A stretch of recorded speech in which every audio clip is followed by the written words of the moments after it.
Hey everybody, my name is Geneva of Geneva's Closet. Wait, no. Hello everybody, you are empowering and enlightening, empowering, in addition to, hello everybody, my name is Geneva and you are officially in Geneva's Closet.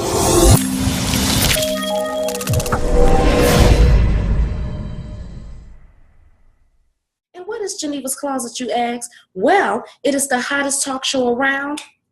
I'm just keeping it real. Don't get mad at me because I'm saying it. I'm just letting you know.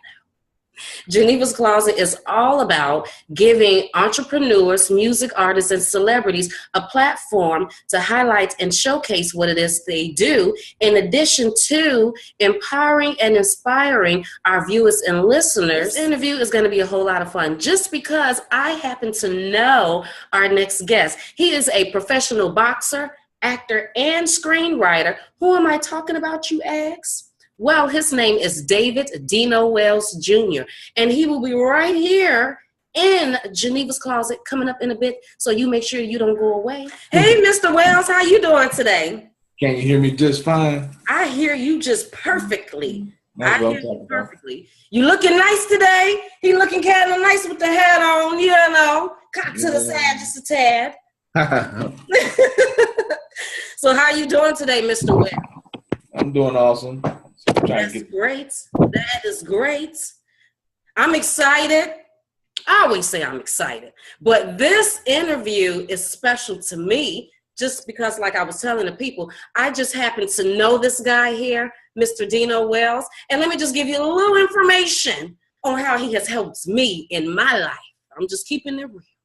Well, I actually met Dino sometime last year. So I think it was like February of last year. I was on Periscope just talking, living my life. And he just happened to send me like a little talk message thing on there saying that you should be an actor, that you're funny. And I was like, no, okay, whatever. I don't know. He was like, no, I'm serious. And he put his phone number, told me to call him. Now, I don't usually call people when they do that. Right. Work in mysterious ways. The Lord works in mysterious ways. And I happened to call him, and he was like, yeah, Geneva, you should try acting. You're funny. And he gave me some advice because he knew that I was in Chicago. And he used to live in Chicago, gave me some advice on some casting agencies that I should contact, and I did that, did a little bit more research, and before you know it, and I really think it was like a week or two later, based on Dino's information, I was booked as an extra on Fox's Empire, all because of Dino. The Lord works in mysterious ways, people. He really does. So thank you so much for that, Dino, because I really do appreciate that, and you know, how I met you and stuff like that. Very welcome, very welcome. Yes, but I wanted to talk to you today because, like I was telling you people, this man is a professional boxer, actor, and screenwriter. So, Dino, which one came first? Boxing. Boxing. Okay, so how did you get into boxing? How did this start? I was street fighting, and my trainer saw me street fighting one day, and I guess just wanted me to get off the streets, told me to come down to the gym, West Pullman Park, and West Pullman was in a bad neighborhood at the time, so I was like, you know what, I don't know about going to West Pullman Park, because that's I don't know about it. That's where all the gangbangers are down there at that end, you know what I mean? Okay. So, but I went down there one day after one of my homies got killed, and he was shocked to see me, and I went in there and I did my thing, and it was fun. Oh wow. Okay, so how old were you then? I was 19. How long did you stay in it? Box off from 19 to 25. Okay, so then what happened after that? Well, I didn't make the Olympics. You know, I did my thing. I won 30-something straight fights before I lost my first one. And then, you know, was doing my thing for a while. You know, just trying to dominate. My record was 67-13 with 30-something KOs, I think it was, something like that. Wow. 13 losses. Okay. But I didn't make the Olympics in 96. My goal was to win the Olympics, turn pro, fight pro for a few years, retire as a world champion, and get into acting that way.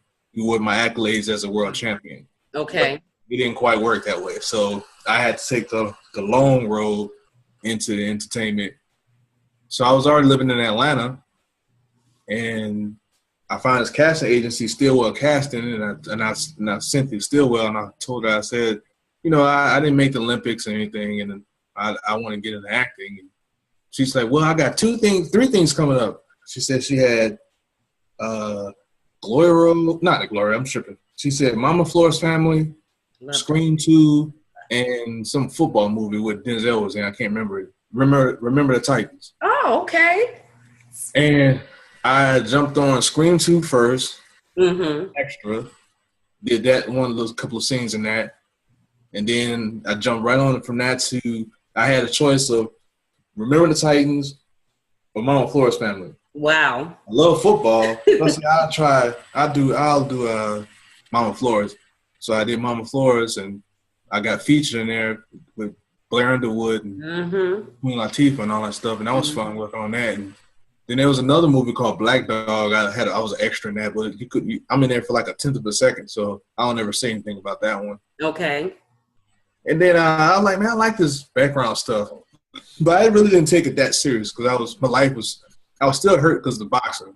I was missing boxing, so I didn't take my career serious until I was 35. But that's pretty amazing that you said that I want to try acting, and then you were able to really get in there. Now, was that difficult for the people that would like to try it? You know, just like me, didn't know, but you're the expert. So is that difficult just to get roles as extras or things like that? Being an extra is easy, but you're on set for a long time, 12, sometimes 14 hours, working on set, sitting in the tent. You're not on set, actually. You're sitting in a holding tent most of the time. And you have the PAs coming in and out, telling you what you have to do. They bring you out, they're wrangling you onto set. You do this stuff repetitively over and over again, then you come back in, you sit back down again, twiddling your fingers or whatever the case may be. You know, so people complained about it, but I really wanted to do this. I want to learn. I was always hard-headed, though. When they say, stay in a holding tent, I used to leave out, sneak on the set so I could see what's going on. And, right. You know, I'm seeing what they're doing, and I'm looking at all the PAs and what they're doing. I'm like, man, I like what these guys doing, these little PAs. I want to do what they do. So I went with one of the ADs and I talked to him. This was on Glory Road. I said, look, I want to do what those guys doing with the headsets. And he's like, you have any experience? And I'm like, I never did it before. I said, you got to start somewhere. I put my name on a napkin, gave it to him. You know what I mean? My name, information, number on a napkin, and 2 weeks later, he gave me a call to work on as a production assistant. That's how my production assistant career started. Oh, what? So that's all you did was just walk up to him, said, I would like to give that a try, and then the next thing you know, you're doing it. Yep. 2 weeks later, I started working on. Didn't think that he was going to even call me, but I ended up starting. And that opened the door for me to work on a lot of movies and TV shows and commercials and music videos as a production assistant. Who's some of the celebrities that you have worked with? Come on now, Dino, let us know. Don't play games. Let it all out. Okay. I work with a lot of celebrities, actually. Actually, at one point, I was building a rapport. Like, when you work as a PA, you got to have a certain kind of professionalism. You know, when you're working, you know, although you starstruck in a way, but at the same time, you know, I'm like, wow, I'm around Forrest Whitaker. Oh, I'm around, you know, I'm around, you know, all these celebrities. Like, I seen Denzel one time and Eddie Murphy. You know what I mean? I seen these people. I work with these guys. And I'm like shocked that I'm seeing these people, but I'm working with it. I got to maintain a certain professionalism as I'm working. So, and you build a rapport with them, you know, like when I was on Prison Break, I built a rapport with everybody that was on Prison Break. That's what opened the doors to my stunt career, meeting the stunt coordinators on Prison Break. And then 10 years later, the stunt coordinator called me and I did stunts on Empire and Chicago Fire. Oh, wow. My rapport that I built 10 years prior. So, you know, I try to leave a good impression with people when I work with them, not trying to, you know, overstep my boundaries and say I act like I know more than I do, whatever the case may be. Because you have PAs that do that. They work on set. They act like they know more than what they're supposed to, and they'll never come back again. You know, okay. I stay in my lane, do what I do, learn, build my rapport with the ADs and directors, and I work with numerous of directors, numerous of actors. It's hard to, I mean, I can't even, Queen Latifah, wow. One, Cicely Tyson, you know, I like sitting down talking with her, Megan Good, Method Man, you know, it's a lot of. Starred, just in case you didn't know, he starred in a 4-time award-winning documentary entitled When the Bell Rings. Now, I actually seen When the Bell Rings just recently. I just seen it recently, and I loved the documentary. Now, first of all, I'm a huge documentary fan. Some of my favorite ones are the ones that's just about regular people, not about celebrities or anything like that. So, when I looked at it, considering the fact that I know you a little bit, I was just like, wow, you know, because whatever emotion you went through, I found myself going through it too. And the documentary is about Dino's heroic boxing comeback. So first of all, Dino, can you tell us, why did you even decide to do this documentary? How did that come about? Well, in 2001, originally, I wanted to do When the Bell Rings back in 2001. But I was way big and out of shape. I was probably 270, 280 pounds at the time. And, well, I was actually losing the weight. So I was probably around 250 when I was in 2001. And I had a professional boxer named Tony Tubbs who trained me for about a month, but he had some issues and things. So we didn't really mesh as trainer and trainee work together with. He had some issues that he had to deal with. And I was with my second baby mama at the time, and she was being sort of supportive, I guess, in the beginning part of it. And I met some filmmakers. That's like, man, I want to film my comeback into boxing since I'm 5 years removed from not making the Olympics, and I wanted to, make another shot at boxing. And they were like, oh man, you big. You think you can get back into it, man? I'm like, yeah, I can do it if I put my mind to it. But I had a lot of naysayers and doubters, and then my baby mama, she wasn't supportive either at the time. So I just gave it up. Didn't even think about it until 2010 when I worked the Spirit Awards. Again, I'm big, out of shape, and I met Brad Boris, and I told him my life story. And Brad was like, man, you used to box? I'm like, yeah, I used to box. He said, man, if you get a gym, find a gym, I want to film your life story. I cried to him. I talked to him. We was always in the cube truck working as PAs, and I always talking to him, telling him my life story. And he was like, find a gym, and I'll film it. I didn't believe him. I didn't believe him because I remember people in the past said they'll film my life story, and then they wouldn't come or follow through. So I really didn't believe him. And, I found a gym, and he didn't come the first day. He came the second day. And when he came the second day, I was like, okay, it's on. And we started filming 2 years. Oh, wow. So that took 2 years to film? A year and a half. With the editing process and everything, it took 2 years. But, excuse me. But, yeah, it took a year and a half of filming. And then the rest of it was the editing process and trying to find distributors and things and such forth. How difficult was that, being authentic with your feelings and the things that you were going through in your life, as far as your dad, your children, you trying to make this comeback? It was, I wanted some closure with my father. Mm-hmm. I still hadn't got there yet. My father is my father. I named that from, I love my dad. I love my mom a lot. The documentary didn't really reference my mom too much. They did that because of the story, the concept with my father and my son. So they kept that dynamic instead of the situation with me and my mom, which that kind of hurt. But at the same time, when you get my book, then you see my movie about my real life, then you know more about it. But anyways, let them know. Tell them. Okay. But I wanted some closure with my dad. That was kind of rough. And building with my son I hadn't seen since he was 2. And I was worried if he's going to, how will he accept me? And then I wanted my other son to have custody of now. At the time, his mom didn't want him to be a part of the documentary, period, because she thought that I was just trying to get in his life for fame purposes of the documentary, which that wasn't the purpose. I really wanted to be in my son's life, Mm-hmm.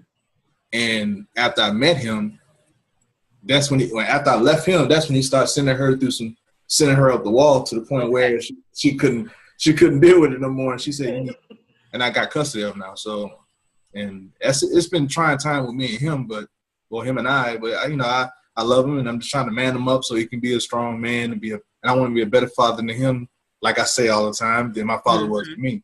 My daughter, I don't want to exclude my daughter either. You know, my daughter, her and I had a rough journey as well, and I really want her to be a part of the documentary, but she wasn't a focal part of the documentary either. She was at the very end of the documentary. You saw us have our little unite thing, but we're still trying to bond, and that relationship is not really mended yet. And hopefully one day that we can get our relationship back on point. Mm-hmm. My oldest son, he's not with us anymore. He died last year, 2 years ago. August will be 2 years.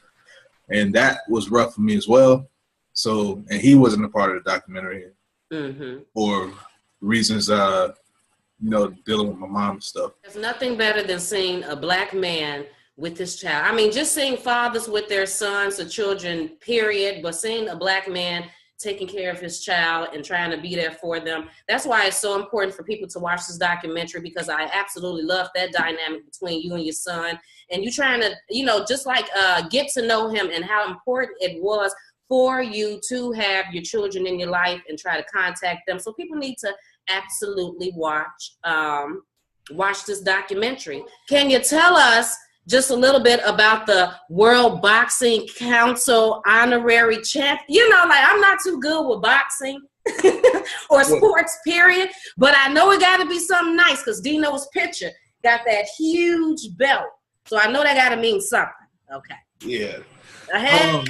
But when it comes to the WBC, they saw the documentary with Meta World Peace, who's the executive producer of When the Bell Rings. Mm-hmm. And they just honored me with my life triumph, my life story. They said that many fathers they need more men like me out there. And, it was a shock for them to honor me with the belt, the hat, shirt, poster back there, and the pennants to put, if I ever fight again, I can put the WBC thing on my shorts and stuff like that. So, I feel good. I have the little medallion as well. It feels good to be the honorary world champion, but I wish I would have earned it in the ring, knocking somebody out. Right. But for them to honor me with it, it was a beautiful thing, and I'm glad. Thought some money would come with it, and more doors open up, but it's just I'm just the honorary world champion, and a lot of people are like, wow. So it's kind of cool to have that accolade behind me. How do your kids feel about that? They happy, stoked. Both my boys. Desmond, of course, he's super happy.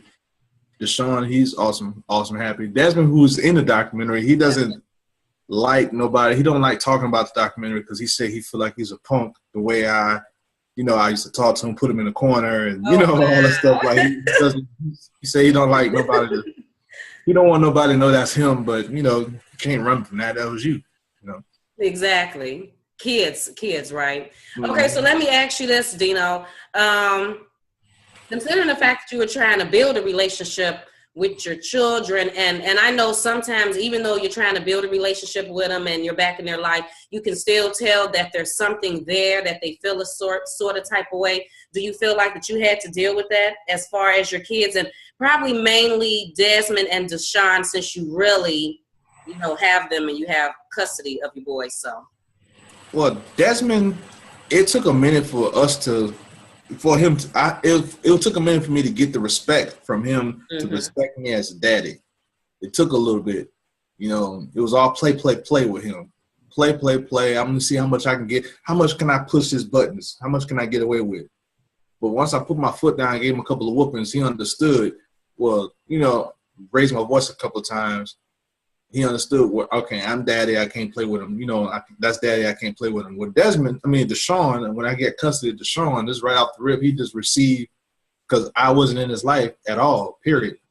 From 1 to 2 years old, whatever, and that was it.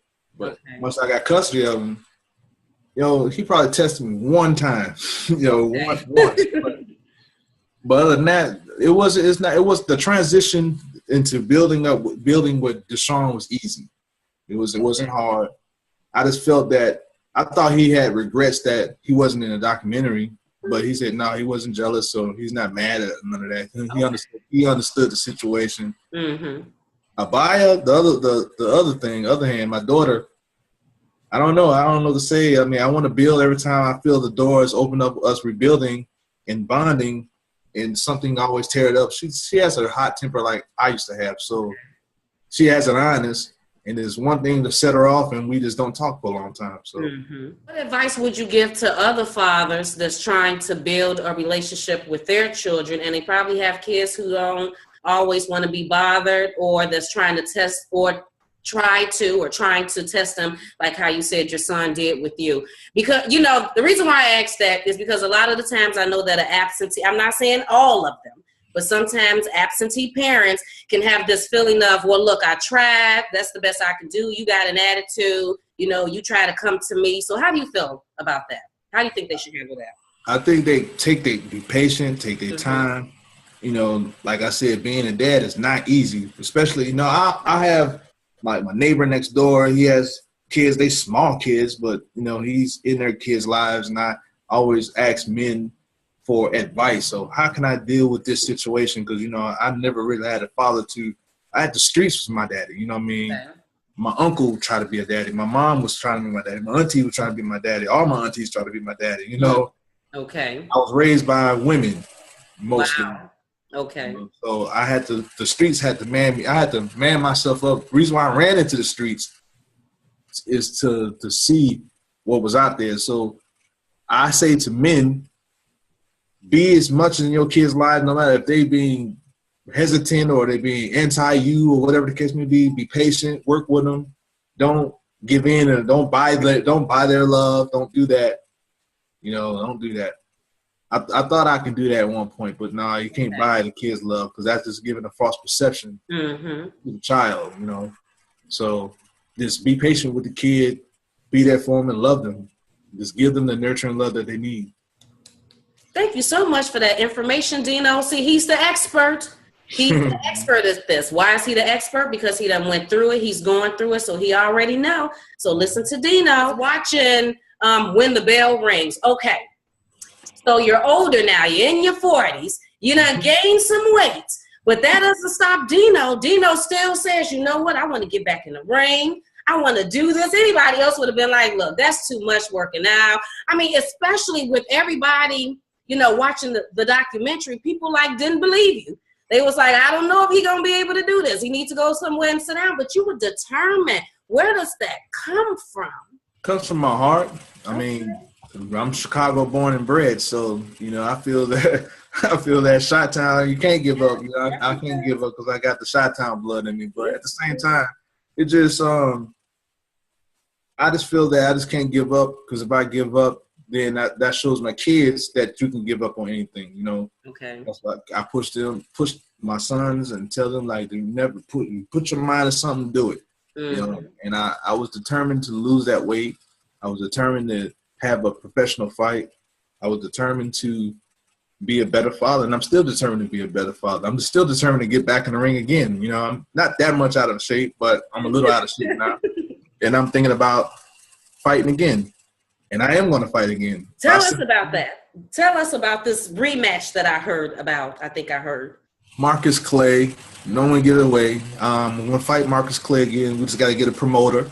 Once we get a promoter under it, you know, we get the camps going. I'm working out now. This pre-ready. So once I get into a camp and get my little 12 weeks in, or 8 weeks, or however long they want us to give us the camps, I'll be ready. Because right now I'm walking around at them 215 right now. So I can get to 175 in no time, no problem. Just give me 8 weeks, I'll be 175, and I knock them out and be on to the next. 8 weeks? Yeah. See, that's that determination. 12 weeks. Give me 12 weeks. I'll do it. It's all about eating. I'm a vegan already, so I eat healthy already. I have a lot of holistic, you know, treatments that I do for my body. Okay. With the pains and joints and what about your joints? I mean, I was aching the whole time. The whole body was aching, legs, knees, back. You know, but I went through the pain. I pushed through the pain. No pain, no gain. My son's like, man, Dad, how did you keep training through pain? I do that because I love pain, actually. Pain, I thrive off of pain. And I think it happened when my girlfriend got murdered in front of me. That's how I think I took that pain, and I take all type of pain. I embrace pain. So, yeah. Obviously, you want to get back in the ring. You got to be okay with the pain. And then I just think it's determination. Because what I get from you so far, just listening to your story, just listening to you talk right now, and then watching the documentary, is that when you say that you're going to do something, it sounds like that you do. That's what it sounds like to me. If you say that I'm going to try to build a relationship with my kids, I want to be an actor, I want to try to be in PA, I want to box, I want to go back into boxing, I want a rematch.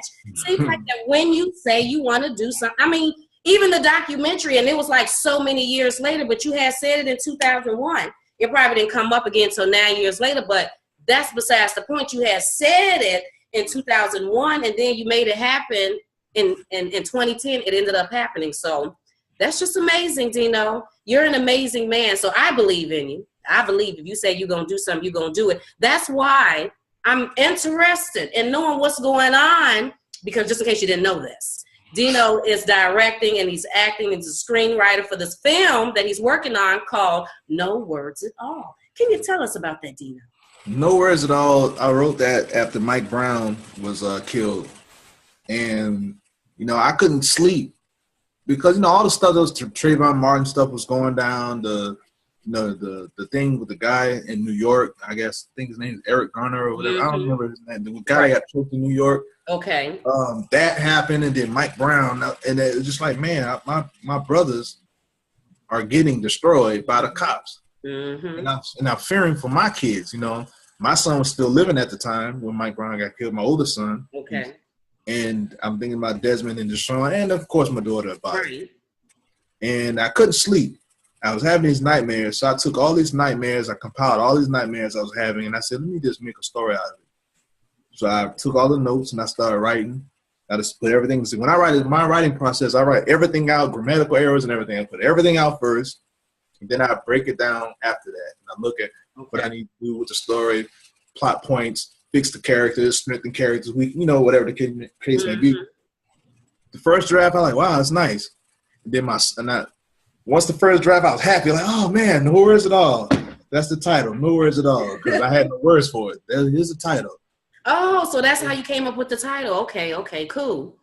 And because all the stuff that's been going on, nobody had no word for what's going on. This blatant genocide of us, black young youth, men, black men in general. But so I put the script aside once. I didn't get no buzz behind it and everything.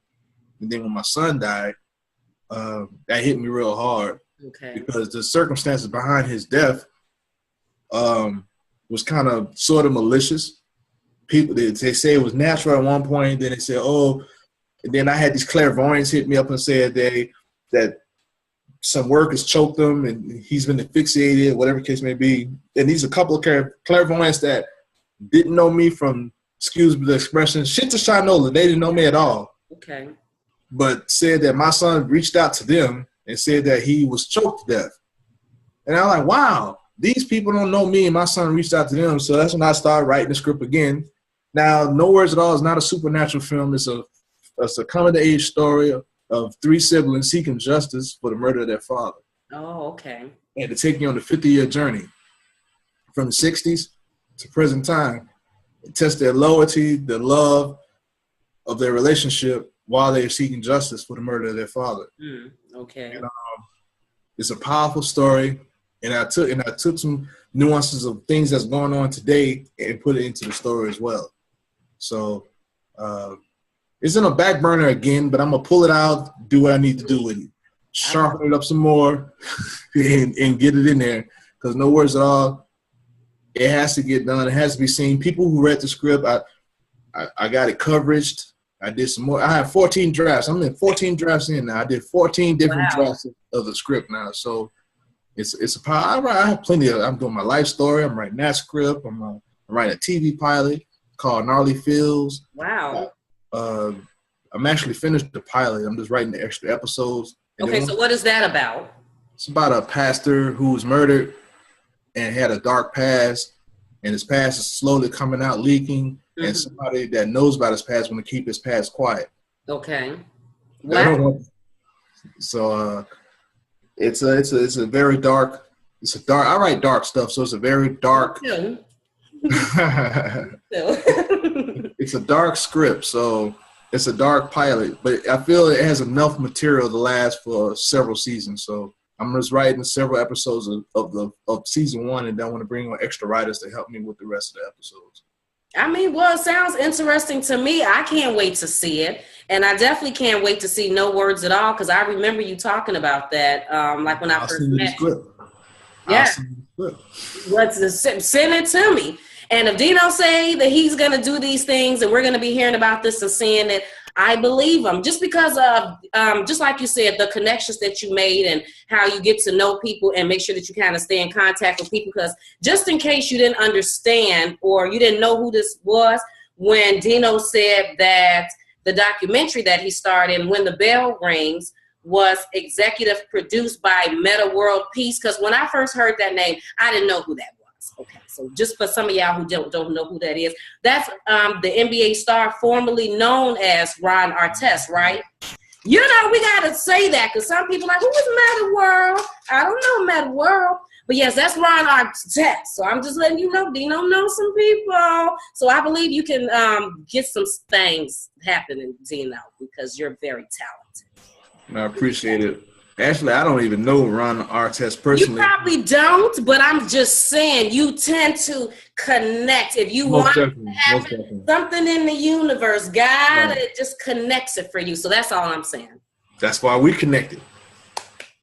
Well, you just let me know what you want to do, what role you want to give me, send me my lines, and I'm there. Most definitely. I wanted to ask you, too, about this right quick, because I don't want to hold you for too long, because I know you're a busy man. But I just thought that this was wonderful, people. Like, if you go check out Dino's Facebook page and his Instagram, and he'll give you that information, you'll see that he really connects with his children. But this is also something that he was doing in the documentary, which you got to go watch, When the Bell Rings, is I wanted to ask you about Lethal Warrior. Now, boxing team? Yeah, with the kids. I just thought that was the cutest thing. Got the boys out there doing their things. So what's up with that? Was it just like a summer thing or what? That was for the summer at that time. We was working with some kids around the neighborhood. Well, when I was doing it When the Bell Rings, that was awesome too. I was working with a bunch of, underprivileged kids. Right. And working with them as well. But what I was doing around the neighborhood after post When the Bell Rings is just showing my skills. And I was actually was trying to get a boxing team put together to show my skills as a trainer. As a trainer, how I can teach these kids from being without knowing anything about boxing, give them 8 weeks, give them the basic knowledge of boxing, and then after those 8 weeks, get them in there, start sparring, and then hopefully get some fights. But after the 8 weeks, stuff didn't go as planned. So my son, he's kind of lazy when it comes to boxing. So that's not that. He got that from his mom's side of the family. I don't know where that. Okay. I don't know where that laziness. Like that ain't got nothing to do with me, people. That's not me. That laziness. I don't know where that laziness comes from, but so he's kind of lazy. So I don't really push boxing on him like that. Sorry about the sirens. Oh, that's fine. The hood, the hood. It's life. It's life. Oh my God, Dino and Precious is something else. Go on, Eddie. Okay. Yeah, that's what I'm doing sometimes. You know what I'm saying? Eddie Murphy, yeah. Favorite comedian, but I like boxing. I love boxing. Not in liking. I love boxing. Boxing is it changed my life. It saved my life from the stupidity that I was doing when I was young in the streets. If it wasn't for boxing, I probably would have took the wrong turn. I've been probably one of the statistics, as in the either prison rate statistic or death rate statistic. So that's why I said boxing. I think I can help. If I can help one child or one young adult or a young man, a young woman with boxing, that can probably change their life. It's a brutal sport, but you can find out in 8 weeks if this is something that you want. Okay. It's a lifestyle. Boxing is a lifestyle. Because I have 3 girls, and then I have a son, so he's used to being around us 4 girls all the time. And right now he's going on 12 years old, and he's hasn't never really been too much into sports. But I just told him recently, I said, son, I'm going to put you in boxing because I think that you need that because you've been around us girls all the time. What do you think of that? I think that would be great. I think that would be great for him because when I was coming up, being around all my aunties, all around women all my life, I had 3-4 aunties and my grandma and my mom. Uncle Larry used to come around, rest in peace. Uncle Larry come around, wanted to discipline me. That's about it. And my mom's boyfriends, whatever the case. But yeah, I think that'd be good for your son to get into boxing because it just give him another sense of life outside of I know he's seeing hair rollers and he's seeing things all day. Not saying that men or boys is raised by women or have a bunch of sisters gonna be girly. Like, right. Not, it could happen that way. It could. Not saying it could happen that way, but my nephew, he was raised by his mom and he's around his sister all the time. And, yeah, I don't know. But anyway, but yeah. Because it could happen. It could happen. What advice would you give to someone that wants to get into acting? Like, what's some things that they should probably know? Because I know you said it's long hours and things like that, but do you have any other advice for them? Because a lot of people want to be actors and stuff. If you want to get into acting and take it serious, you got to invest into yourself first and foremost. Get you your headshots, some professional headshots done, industry standard. Okay. Then if you don't want to take the extra route, to go on a set and do the extra thing, because like I said, extra is not for everybody. But if you really want it, you'll do it just to get acclimated to what's going on set, the terminology and things what's going on set. It would behoove you to do some extra work. But get you an acting coach or go to some acting workshops or go to acting classes and learn, Meisner or Stella Adler or something like that, Slosky. Learn some aspect of acting so you know how to go into auditions and things so you can audition for roles. Join SAG. Don't let nobody say, don't join SAG. Don't join SAG. If somebody tell you do not join SAG, which is the Screen Actors Guild /AFTRA union, if they say don't do that, don't listen to them. If you have the opportunity to join SAG and you get your vouchers, go ahead and do it. If you have the money to pay it, do it. Okay.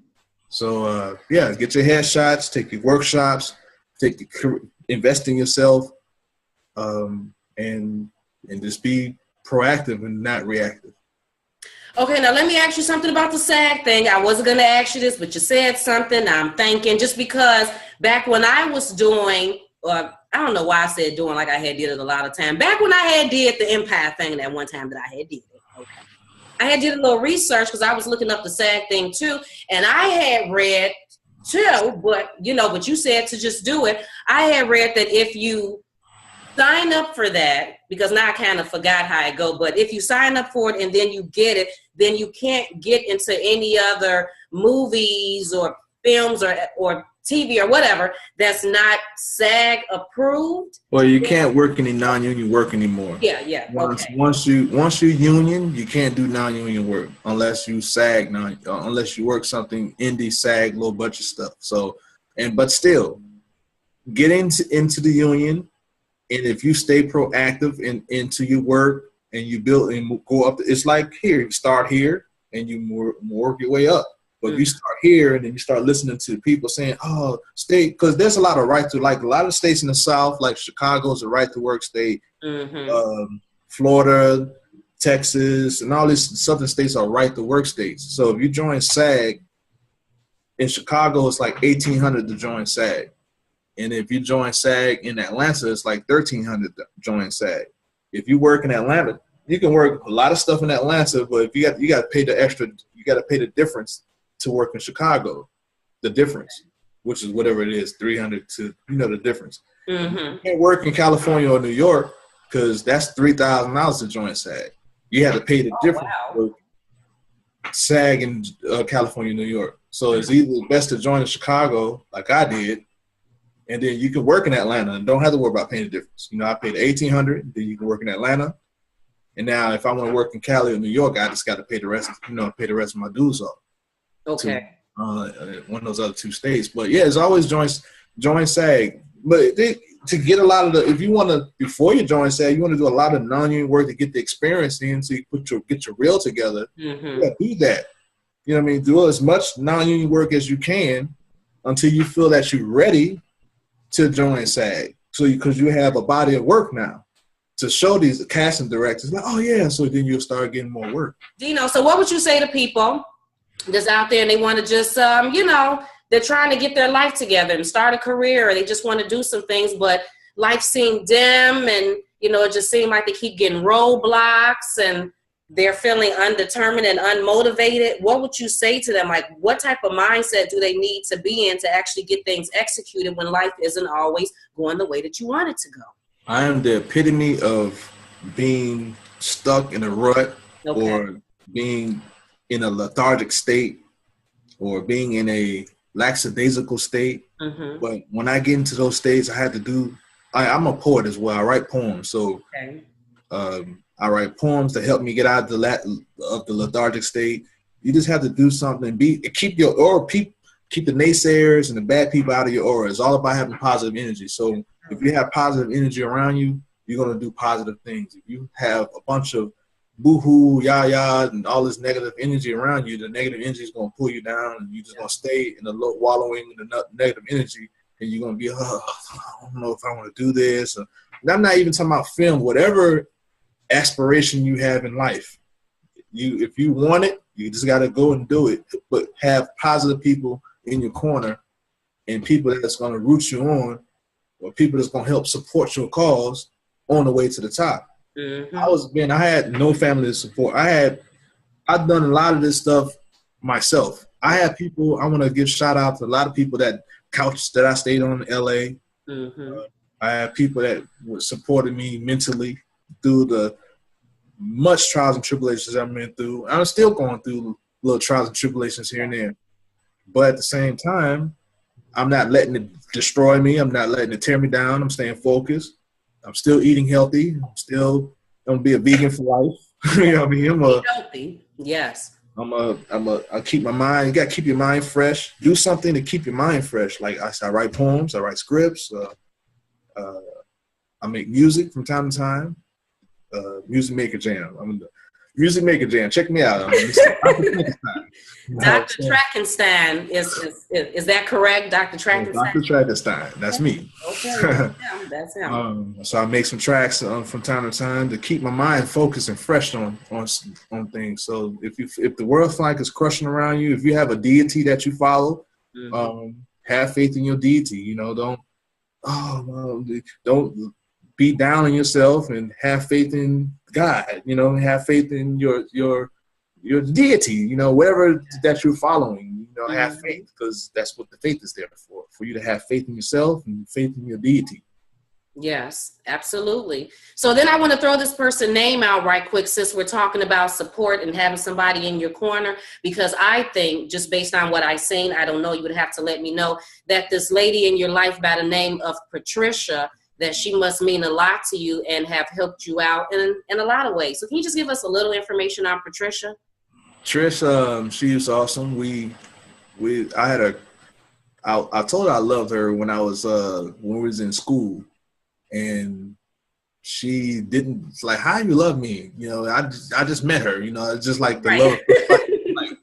I just saw her and I said I love her, and she didn't believe it, whatever. And we kept going to school for a while, and then we didn't see each other for a long time. She didn't find me until 20-something years later on Facebook, in the midst of me, in the inception of When the Bell Rings. And she's been there for the whole entire ride.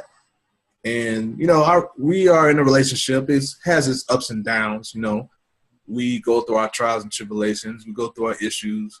We still, it's 5 years now. I feel the getting to know part is, but there's still that gap. There's a whole gap that's a lot of nuances and things and such forth still in the getting to know stage. But it's cool. I love her. She's my baby. She She has issues from time to time, but you know, I have my issues too. We all do. Her, you know, it's not even her, you know. But you know, it is what it is. But she's been the number one supporter of When the Bell Rings. She's been the backbone for my growth. You know, she's the co-CEO of my film company, Ambient Path, or our film company, Ambient Path Entertainment. Okay. Yeah, she's undeniable strength, undeniable, you know, loyalty. You know, I just can't say nothing bad about her. You know, I love everything about her. You know, she's gave me more support than my mom, my family. But you know what I mean? It's never the support. I never had that type. It was hard for me to believe, to take that. Like, is this real? I pinch myself. Is this really happening? I never had that before ever. So, you know, I had to give her shouts out. Trish Jackson she's a beast. She's awesome. Gone, girl. I just had to. That's why I threw your name out in this interview, because I was just like, she seems like a sweetheart, and that she absolutely has your back. And if you need her for something, she seems like she would be there. So I just wanted to throw her name out. People, that's why you need to go and watch this. Look, let me just say this. I said 4-time award winning. So I didn't just say the Dino starred in the documentary. You need to go watch the documentary. No, that's not what I said. I said 4-time award-winning documentary. One of the executive producers is Ron Artest. I'm just going to call you by the name so you can know who we're talking about right off top. So, you know, and I love documentaries, and this one was a really good documentary. Dino, can you tell everybody, if they want to see it, where can they go to? Where can we find this? Let us know, please. You can go on the video demand platforms. You can go to iTunes, Amazon Prime, Google Play, PlayStation Store, Xbox Store. Get it. It's all on any video demand platform. It's not on Netflix yet. It needs to be. I want it to be. Yes. It needs to be on Netflix. I'm just throwing it out there. As soon as I seen it, I was like, this needs to be on Netflix. Can you tell everybody what you got coming up that we should be waiting for, and where can everyone find you if they want to find you and connect? Where? Well, I'm in a movie.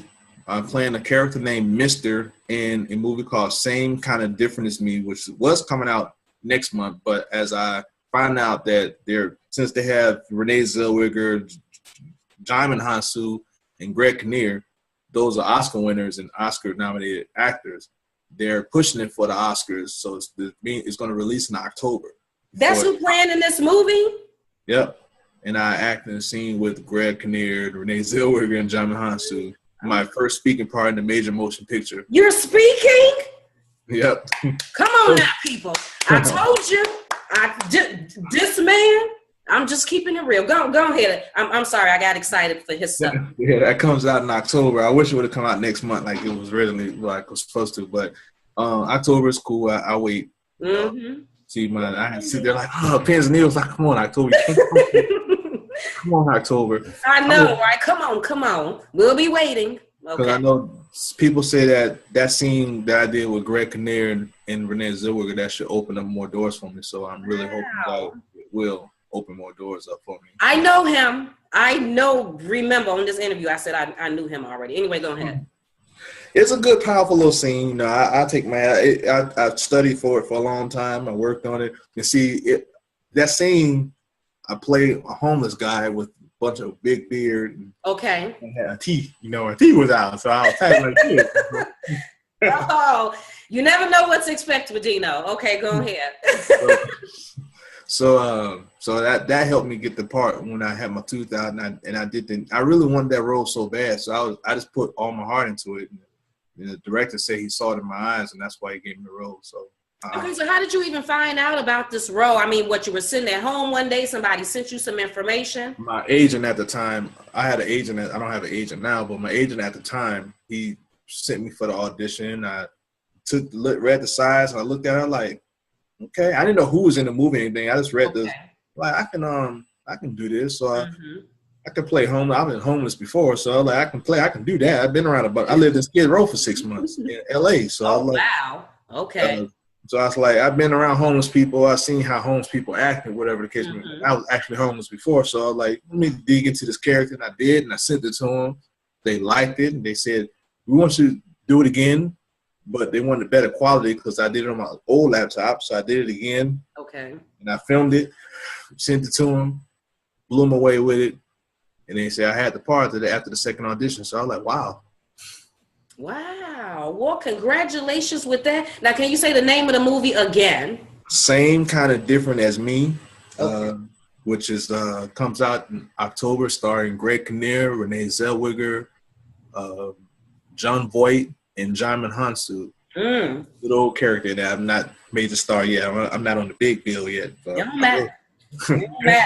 We getting up there. Same kind of different as me. I'm trying to get No Words at All, at least in pre-production for this fall. I'm looking for some producers and investors for that. Okay. To at least partner with a film company and get No Words at All done. I want to get my TV pilot done under Ambient Path Entertainment banner with somebody else in partnership with somebody to get that done. So right now I'm just looking for an agent. Okay. Get an agent, that would be cool, so I can get some more auditions and stuff. So I have some things lined up right now. This interview is the first interview. Thank you for the interview. This is the first interview of 2017, and I really, really thank you for that. Yes. This is awesome. I want to give shouts out to my manager. I have a manager. Kaiser is my manager. Shout him out. Shout out to Brad Boris for the great documentary. My children, my mom and pops, my daughter, all my friends, my circle, the Jackson family, Nicole Snedeker, and rest in peace of Bob McMain, the original love of my life. You can find me on Twitter at Dino Wells, or you can just go to aboutme.com/Dino Wells. All my URLs are there, or go to www.itsmyurls.com/Dino Wells. My URLs are there as well. Snapchat, Dino_Wells. I'm on all those.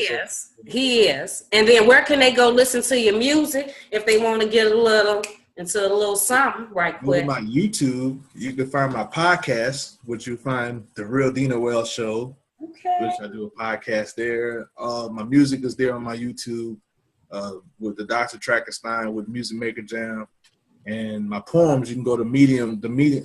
I think the platform is called Medium. You can find my poems on Medium.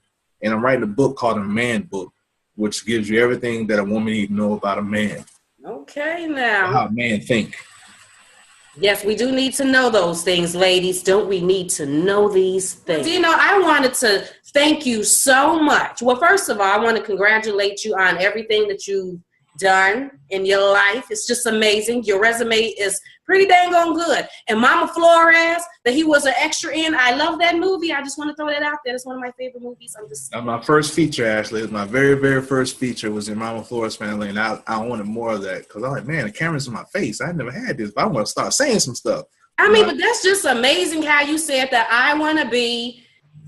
But I guess that's kind of how mine went too. You told me to do it. I went and filled out for it. Instantly, they contacted me back. I guess like how yours went. You said, this is what I want to do. You went out there, started filling out for it. Next thing you know, you're in Mama Flores, Glory Road, and Scream 2. Like, how does that happen? Yes, indeed. How in the world does that happen? But Dino, I just want to thank you for taking the time out of your day to come to speak to Geneva and Geneva's Closet and share all of your information about everything you have done, what you're currently doing, and what you have coming up in the future. And I really did enjoy this interview. It was fun speaking with you because I got to be a little extra silly this time because I'm sitting here with the let me get it right, the professional boxer, actor, and screenwriter. He done produced and did some other things, directed too. Talking about the multi-talented Mr. David Dino Wells Jr. I feel like it should be like, shh.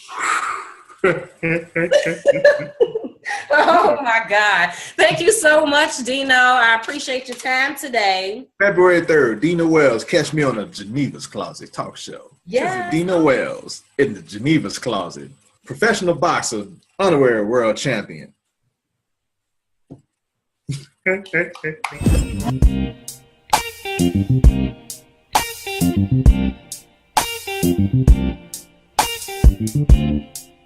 Thank you.